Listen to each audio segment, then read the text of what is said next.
Coming up, we get you ready for 2 nights of racing at World Finals. We're talking a first-time USAC winner at Oval Nationals, what's on tap for the weekend in California and with POWRi.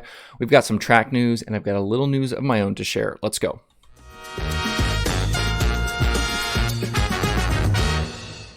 Today is Friday, November 5th, 2021. Welcome into Dirt Tracker Daily. I'm Justin Fiedler. We lost night 1 of the World Finals on Thursday to wet weather, but things should be good to go for the rest of the weekend, and fans won't miss out on any of the action. Thursday's qualifying and preliminary racing is just being shifted to the Friday and Saturday programs. Tonight and tomorrow will feature full schedules and 2 complete race nights for the World of Outlaws Sprint Car Series, World of Outlaws Late Model Series, and the Super DIRTcar Series. We're talking about it a bunch, but Brad Sweet, Brandon Sheppard, and Matt Sheppard are all set to be crowned champions for 2021. But there is still plenty of money and trophies to race for coming up over the next 2 days. The big blocks didn't race at Charlotte in 2020 because of the pandemic, so you have to go back to 2019 to find the most recent winners. Jimmy Phelps topped Eric Rudolph and Larry White on night 1, and Billy Decker won the finale over eventual champion Matt Williamson and Mike Maresca. There is no championship drama this season, but names like Decker, Max McLaughlin, Rudolph, Phelps, and White are all still searching for their first wins of 2021. The World of Outlaws late models have had 4 different winners in the past 4 features at Charlotte, with Tim McCready, Brandon Overton, Jimmy Owens, and Chris Madden all taking victories. All of those drivers will be in attendance this weekend, with Jonathan Davenport, Shane Clanton, Scott Bloomquist, Chris Ferguson, Rick Eckert, Nick Hoffman, and more also there. Ashton Winger is the most recent winner with the series back in October at Sonoya, and series champion Brandon Sheppard is riding in on an incredible streak of 28 straight top 10 finishes. He and that Rocket team will definitely want to go out on a high note, adding a win or 2 to that series championship. Just as a race fan, I'm going to be rooting this weekend for Ryan Gustin. He's not going to win Rookie of the Year, but he's been solid in his first season out with the Outlaws, and I thought we would have already seen him win a race. He's got 9 top 5s in 2021, including 2 second-place finishes. A win sure would finish it off nicely for him and that team. With the Sprint Car Series, Logan Schuchart and David Gravel have combined to win the previous 5 trips to Charlotte, and Schuchart leads all drivers back through 2018 in average finish at the track. The only points position really in question right now is 3rd, with Carson Macedo holding it and Donnie Schatz only 4 points back. Whoever comes out on top of there will earn an additional $5,000. 3rd in the points gets $60,000 and 4th gets $55,000. A strong field of cars will be at Charlotte joining the full-time Outlaws. We know this is the final ever sprint car weekend for Jack Haudenschild. All-Star champion Tyler Courtney is here, as are Parker Price Miller. Cole Macedo is driving Alex Bowman's car. Buddy Kofoid is in the Speed Lab 39. Shane Stewart is back behind the wheel. Brian Brown and a Central Pennsylvania contingent is here, including Danny Dietrich. So between the 3 series, no lack of talent, cars, or storylines over the next 2 nights.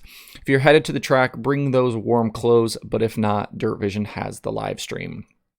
If you didn't stay up last night to watch it live, make sure to go back today and watch last night's USAC Sprint Car feature from the first night of the Oval Nationals at Perris Auto Speedway. I talked on yesterday's show about Kevin Thomas Jr. needing to keep winning to try and close the gap between he and Brady Bacon, and he did just about everything he needed to do last night to do that. He ended up leading 28 of the 30 laps, but ended up 2nd in a wild run to the finish on the last lap. In a feature that was only slowed by 1 caution, pole sitter Jake Swanson trailed KTJ for most of the night, but was able to really challenge the 9 car late in the going in lap traffic. He briefly took the lead on lap 25 before giving it right back, and then on the white flag lap, Thomas protected low into turn 3 to avoid that slider from Swanson, but Jake went the other way and went full send on the high side. Out of 4 coming to the checkered, we had Brady Bacon on the bottom, KTJ in the middle, and Swanson all the way on the wall.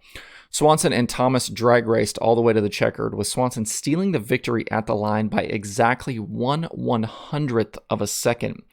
Richie Murray from USAC wrote that it was the closest finish of the season and one of the closest finishes in series history. Afterwards, in victory lane, Swanson was obviously fired up for his first series win, saying, quote, "I wasn't lifting. It didn't matter if we hit the fence. It didn't matter if I flipped the length of the front straightaway. I was not going to lift. I was buried in it.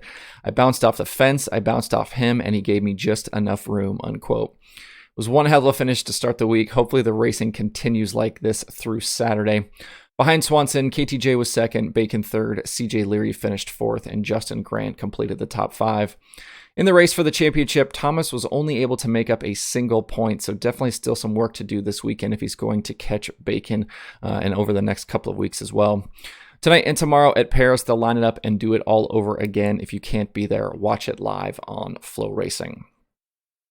Out in California this weekend, both the NARC King of the West Sprint Cars and Sprint Car Challenge Tour wrap up their 2021 seasons on Saturday night at the Stockton Dirt Track. The King of the West, Dominic Scelzi, will be crowned series champion this season, and for good reason. He's racked up 6 wins and 16 top 5 finishes in 19 races so far this year. Battle for second in the standings is still very tight, though, with DJ Neto, Tim Kading, and Bud Kading all in contention. This weekend's field will also include Austin McCarl, recent series winner Shane Golobic, Sean Becker, Billy Atten, and Sean Watts. With the 360 Sprint Car Challenge Tour, Ryan Robinson is coming off his first win of the year and leads the point standings by 47 over Colby Copeland. Robinson is trying to join his father David as champion of a California 360 Sprint Car Series.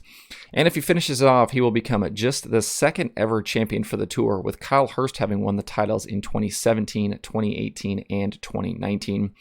I'm sure you'll see quite a few guys run both programs on the night, and it was great to see the two series cooperating this season to maximize car counts and not draw away from each other. If you can't be at Stockton, the tribute to Gary Patterson will be live on Flow Racing. If you're looking for some midget racing this weekend, POWRi is closing out their 2021 season for the National and West Midgets at Caney Valley Speedway tonight and tomorrow. Bryant Wiedemann is set to take down the national championship for Keith Kunz Motorsports, while Emilio Hoover is on his way to the West title. With the USAC Midgets not back in action until next week out in Arizona, I'd expect a decent car count both nights. If you can't be at Caney Valley, MAV TV Plus will have live coverage all weekend. Worldwide Technology Raceway near St. Louis is getting a NASCAR Cup race next season, and track general manager Chris Blair is working on turning the weekend into a big motorsports event. Besides the NASCAR trucks on Saturday and Cup on Sunday, Blair and his staff announced they are promoting a race on Friday night, June 3rd at the nearby Tri-City Speedway to kick off the weekend. The Short Track Classic will feature late models, winged sprint cars, outlaw karts, and other classes, leading into a busy weekend at the big track. The two tracks sit less than 9 miles apart, so fans will have no problem finding their way to Tri-City on Friday. The 3/8 mile dirt track is owned by Kevin and Tammy Gundaker and is home to a regular weekly program, with the track also featuring the Flow Racing Night in America series, MOA Sprint Cars, Lucas Oil Late Model Dirt Series, the ASCS Sprint Cars, and the Summer Nationals this season. This is the type of promoting we need to see more of in the future, with the cooperation between the bigger series and tracks and the local and regional racers. This will be a perfect opportunity to showcase Tri-City and some dirt racers in front of a big NASCAR crowd.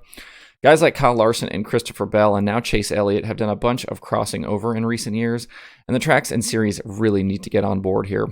For more info on the 2022 weekend, visit www.raceway.com. And the future of yet another dirt track is in doubt, with the news from Jeremy Elliott last night that Trailway Speedway in Pennsylvania has been put up for sale by the family that owns it. Trailway is located in Hanover and has been home to a Friday night show for years, mainly featuring the local 358 sprint cars. 2022 was supposed to be the track's 50th year of racing, but with the track and surrounding farmland for sale, nothing for next season is guaranteed. The Third Mile track has also hosted ULMS late models, 410 sprint cars, and AMA motorcycles this season. Hopefully they can find a buyer who will continue operating the racetrack into the future. For more details, check out Jeremy's story at sprintcarunlimited.com or hit up trail-wayspeedway.com. I've been hinting at some stuff with dirttracker.com and the analytics section over the past few weeks, and I'm just about ready to launch what I've been working on. Before I really make it public and open it up, I wanted to share it with all of you first. Those of you who watch and listen daily to this show are the backbone of this kind of project I do, and I wanted you to hear it directly from me before I even so much as put a tweet out about it. In the coming days, I'm going to launch a premium section of the website called Dirt Tracker Plus that will feature a ton of new analytics and tools to help better understand. Those hardcore fans kind of like me understand the sport from the numbers side. I know there's other people out there like me that are really deep in the numbers, and I know that there are other people that work in the sport, in and around the sport, who could find this stuff valuable. So if you're a media member, or you participate in some of the fantasy racing or the big pools, or if you work for a track or a series, I hope you'll find this new part of the website as valuable as I do. I'm going to do a full explainer video soon, but in the meantime, you can kind of get a bit of a taste of what's coming. If you visit the analytics section right now, you'll notice blue categories on the stats and driver pages, with those being unlocked in the future with a subscription. Membership to Dirt Tracker Plus will also get you access to a dashboard featuring some new data visualizations and new tools, including a side-by-side driver comparison section. And this is really just the beginning. I've got plans to add more races, more racing series, and even more stats and tools in the near future. Nothing like this exists anywhere for dirt racing, and adding this premium section will allow me to build and create even more with the site. A lot of stuff will remain free though, including race results, the driver profile pages, and a bunch of the stats and numbers that are already there, so don't worry. My initial plan is to offer this for $4.99 a month on a recurring subscription, or $49.99 a year. The yearly basically saves you 2 months over the monthly. So if you want to get a full year, that's awesome. Or if you just want to take advantage during January to make your Chili Bowl pool picks, that's great as well. You will be able to cancel this at any time. This whole Dirt Tracker project, from the website to the podcast and YouTube shows, has really been one giant experiment, and Dirt Tracker Plus will be no different. These are tools I use daily to put the shows together, and I figured I might as well open them up and share them with everyone else. So poke around, take a look, feel free to offer your thoughts or not, but stay tuned, I'll have a lot more on Dirt Tracker Plus in the coming days. There are 11 shows on the streaming schedule for this Friday, highlighted by the World Finals from Charlotte on Dirt Vision, the Oval Nationals from Perris on Flow Racing, and the final POWRi Midget Weekend of the season from Caney Valley on Mav TV+. To see the full daily streaming schedule through the weekend, visit dirttracker.com/watch tonight. A quick note before we shut it down, this is the last episode until later next week. I'm headed to Phoenix for the last NASCAR weekend this morning, and then I'm going to take a few days off afterwards. I'm thinking we'll be back with a new show next Thursday. Enjoy World Finals and all of the happenings over the next few days, and we'll talk next week. So that's it for the show today. I hope you have a good Friday and a good weekend. If you have thoughts about the topics on today's show, please leave them in the comments below or tweet at me. Thanks everybody for tuning in. I'll see you next week for more Dirt Tracker Daily.